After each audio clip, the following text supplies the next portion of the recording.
de votre fidélité. Un excellent début d'après-midi à tous. Il est 13h, c'est l'heure de notre rendez-vous d'information. Nous vous proposons à présent les principaux titres.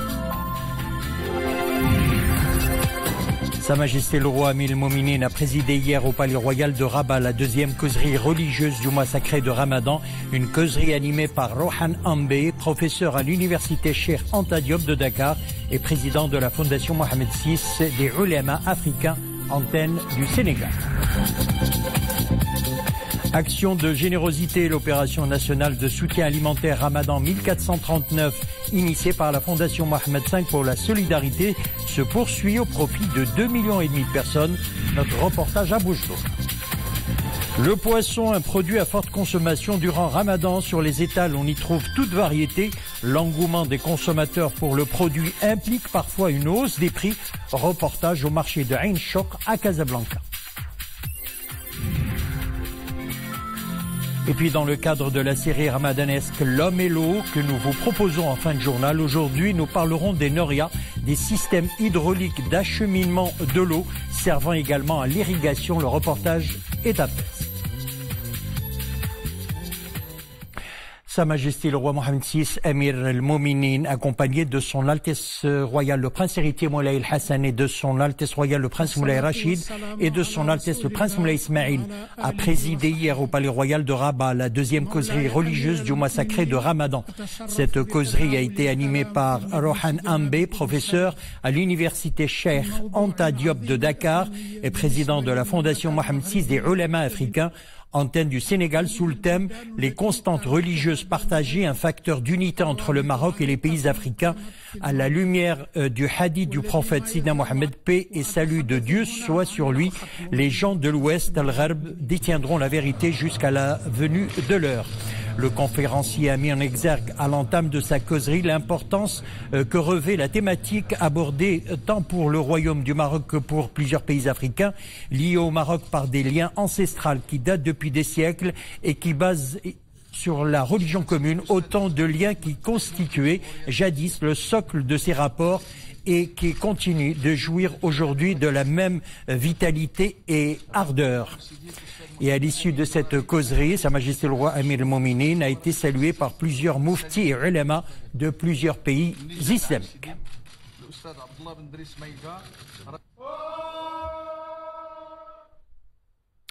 Sa Majesté le Roi Mohamed VI a eu un entretien téléphonique avec son Excellence M. Mahmoud Abbas Abou Mazen, président de l'État de Palestine.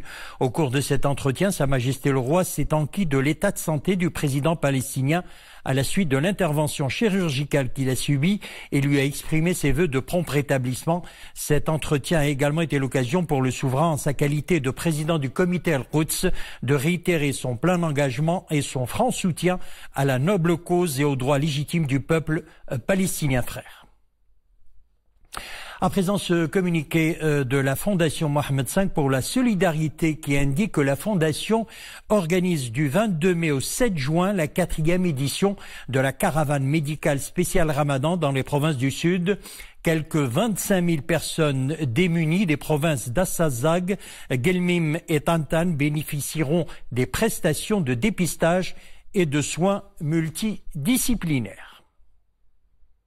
Et puis, action de générosité qui traduit donc la sollicitude royale constante envers les personnes démunies. L'opération nationale de soutien alimentaire Ramadan 1439, initiée par la Fondation Mohamed V pour la solidarité, se poursuit à travers le royaume. Une opération qui mobilise une enveloppe budgétaire de 80 millions de dirhams au profit de 2,5 millions de personnes. Reportage à Boujdour, Nisrine Aouzar.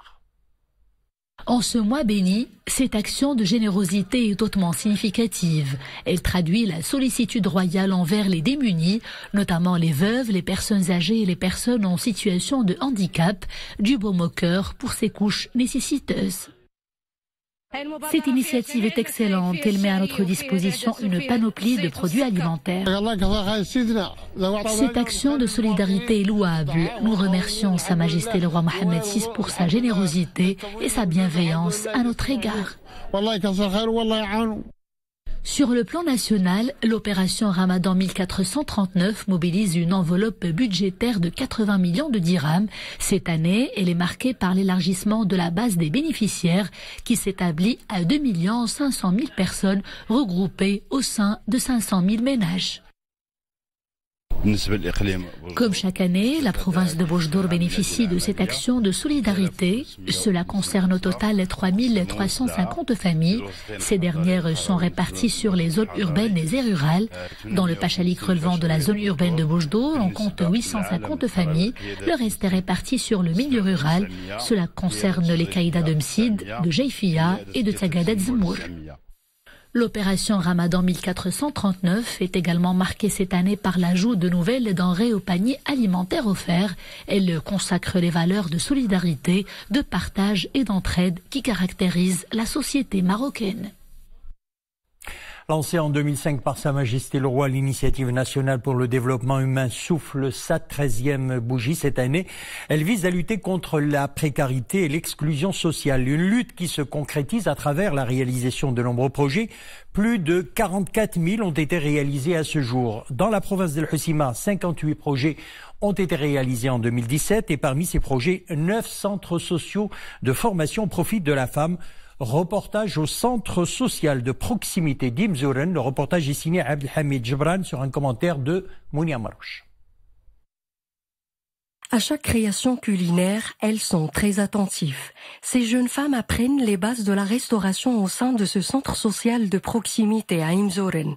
Si elles peuvent prendre leur destin en main, c'est grâce à l'INDH qui a financé ce projet. Cela fait 4 mois que j'apprends les techniques de la restauration. Qui sait, un jour je peux monter ma propre entreprise. Dans ce centre, j'ai appris plusieurs recettes de cuisine marocaine et internationale. De la restauration, mais aussi de la couture. Ce centre polyvalent illustre encore une fois l'esprit de l'initiative royale qui fête cette année ses 13 ans. Sous le signe la jeunesse comme moteur du développement humain, un véritable capital humain représentant 34% de la société. Ce projet vise à soutenir ces femmes nécessiteuses à travers l'encadrement et la formation, afin qu'elles puissent un jour créer une activité génératrice d'emploi, à même d'améliorer leur situation sociale. Uniquement dans la province d'El Hoceima, en 2017, l'initiative nationale du développement humain a financé 58 projets avec un budget avoisinant les 6 millions de dirhams. Les Émirats arabes unis soutiennent la marocanité du Sahara et condamnent les activités terroristes du Hezbollah et du Polisario. Dans le compte rendu ayant sanctionné les travaux de la 5e session de la commission mixte maroco-émirati tenue à Abu Dhabi sous la coprésidence du ministre des Affaires étrangères et de la coopération internationale Nasser Bourita et de son homologue émirati, son Altesse Cheikh Abdullah Ben Zayed Al Nahyan, les Émirats arabes unis condamnent les manœuvres du Hezbollah et du Polisario visant à porter atteinte à la sécurité et stabilité du Maroc et à son intégrité territoriale. Les Émirats arabes unis se félicitent du rôle pionnier que joue Sa Majesté le Roi Mohammed VI en faveur de la consolidation des fondements du développement durable et le renforcement des piliers de la paix, de la sécurité et de la stabilité dans le continent africain. La tenue de cette session, qui intervient en application des hautes instructions de Sa Majesté le Roi Mohammed VI et de son Altesse Cheikh Mohammed Ben Zayed Al Nahyan, prince héritier d'Abu Dhabi, commandant suprême adjoint des forces armées de l'État des Émirats arabes unis, a été marquée par la signature de plusieurs accords de coopération.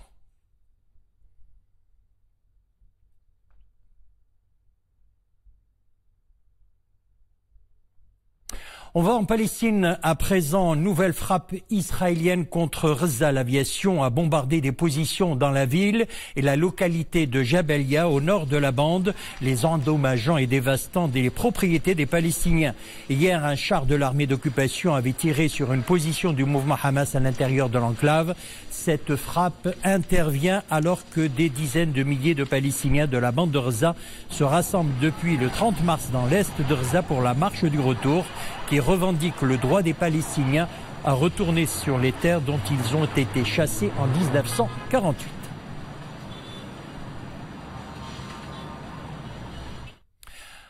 On passe à l'Afrique, la République démocratique du Congo, confrontée à une nouvelle épidémie d'Ebola. Un nouveau décès porte à 27 le nombre des morts. Décès survenu à Mbandaka, une ville d'1,2 million habitants située à 700 km de Kinshasa, indique le ministère de la Santé congolais. Les autorités congolaises et l'OMS ont lancé d'ailleurs lundi une campagne de vaccination ciblée contre la maladie à Mbandaka, dans le nord-ouest du pays. Le nombre de personnes ciblées par cette première phase de vaccination est estimé à plus de 600 personnes. Elle est la 9e depuis l'apparition de la maladie sur le sol congolais en 1976. Et puis les rivières de lave qui coulent lentement depuis le volcan Kilauea à Hawaï s'approchent d'une usine électrique. Les autorités se pressent de prendre les mesures pour protéger l'installation et éviter de très dangereuses émanations de gaz toxiques. Les fissures près de l'entreprise géothermique de Puna sont actives et produisent de la lave qui afflue lentement vers la propriété. Le pire scénario serait l'émission de vapeur de sulfure, d'hydrogène, un gaz très toxique. Plusieurs milliers de personnes ont été évacuées depuis le début de son éruption le 3 mai. Et puis à présent, on va dans l'espace. La fusée réutilisable Falcon 9 a décollé sans problème de la base militaire de Vandenberg en Californie, avec à son bord le précieux chargement de la paire de satellites. Ce lancement est le fruit d'un partenariat entre l'Allemagne et l'agence spatiale américaine NASA. Les satellites prendront le relais de la mission Grace qui, en 2002, à l'an dernier, ont survolé la Terre pour établir une carte mensuelle des changements de volume d'eau. Les deux satellites, chacun de la taille d'une voiture, voleront à 200 km/h de distance l'un de l'autre.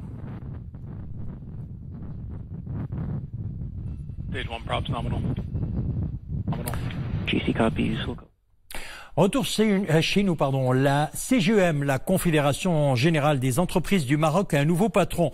Ancien ministre des Affaires étrangères, Salahdine Mzouer, succède ainsi à Mariam Ben Salah Chakroun. Il a obtenu 5173 voix contre 1432 à son rival, Hakim Mrakchi Saraketier.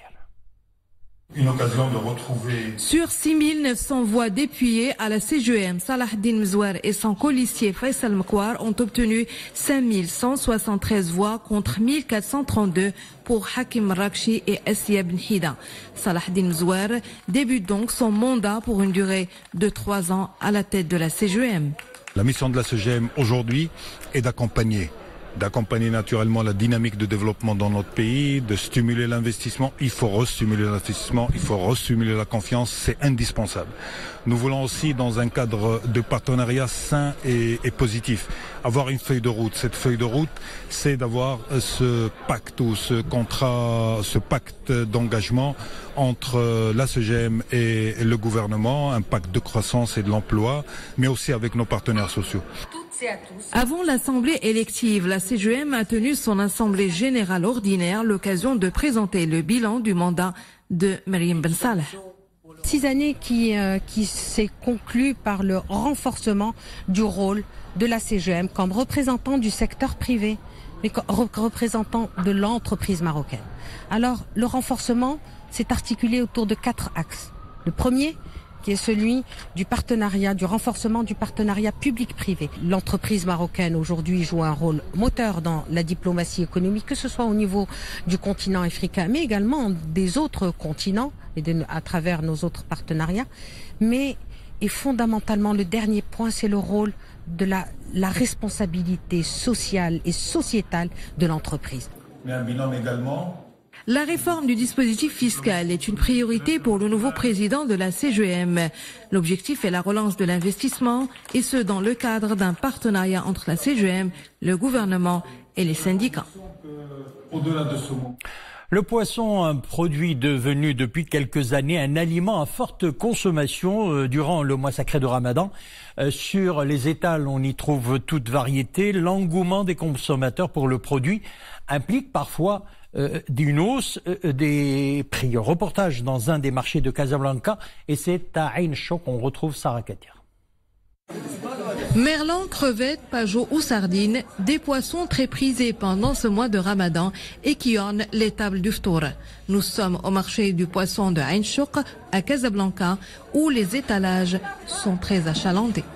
Je veux dire que les poissons ils deviennent maintenant dans les tables marocaines, surtout au Ramadan, un repas principal. Mais le problème c'est le problème des prix. Donc toujours les prix sont très élevés. J'achète du poisson tous les jours, mais selon mon budget, l'essentiel c'est d'avoir du poisson au ftour.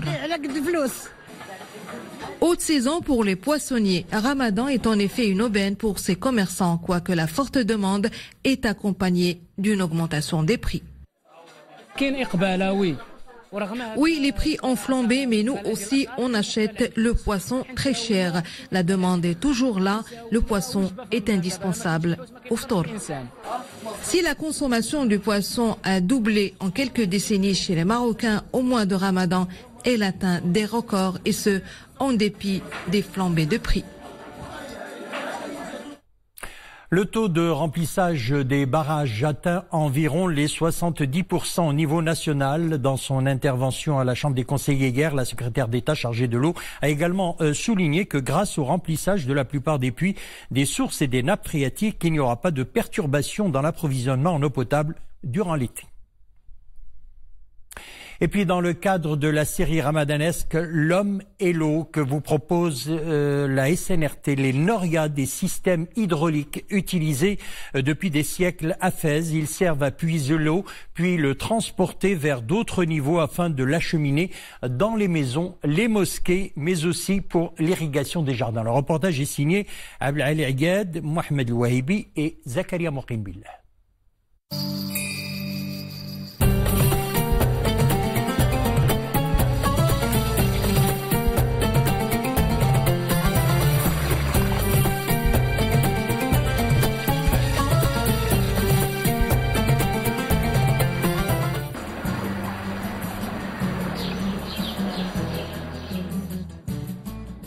Ces grandes roues à eau, appelées Noria, sont des appareils hydrauliques longtemps utilisés dans la ville de Fès pour l'irrigation.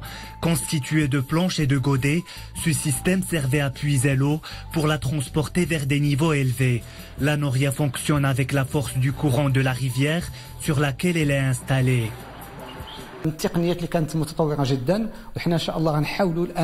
Les Noria sont des systèmes sophistiqués. Nous œuvrons à les restaurer. À Jnensbil, il y avait 2 Noria, dont une a été réparée et fonctionne à nouveau. L'autre nécessite encore des rénovations.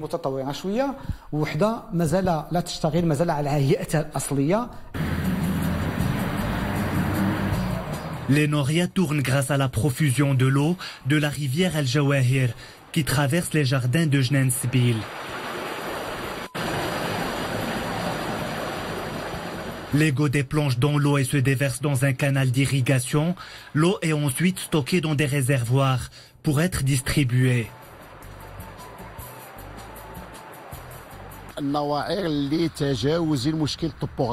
Les Noria sont utiles pour contourner le problème de la hauteur. L'eau est transportée vers des réservoirs. Après, elle est distribuée aux mosquées et aux maisons. Ce procédé permettait aussi d'irriguer les jardins, comme c'est le cas ici à Jnensbil. Étalé sur plus de 7 hectares, Jnensbil est l'un des plus beaux jardins d'Afrique. Après des travaux de réhabilitation supervisés par la Fondation Mohamed VI pour la protection de l'environnement, le jardin a rouvert ses portes en 2010. À Jnensbil, il y a environ 1000 espèces végétales. Cette variété est due à l'abondance de l'eau. Le jardin se situe à l'entrée de la ville. Il est traversé par Oued Fès ou Oued Jawahir. L'eau est ensuite distribuée à l'ensemble de la ville. Grâce au système d'irrigation basé sur les Noria, le jardin Jnensbil retrouve une place de choix, dans un cadre naturel unique, riche de ses espèces végétales et de sa biodiversité.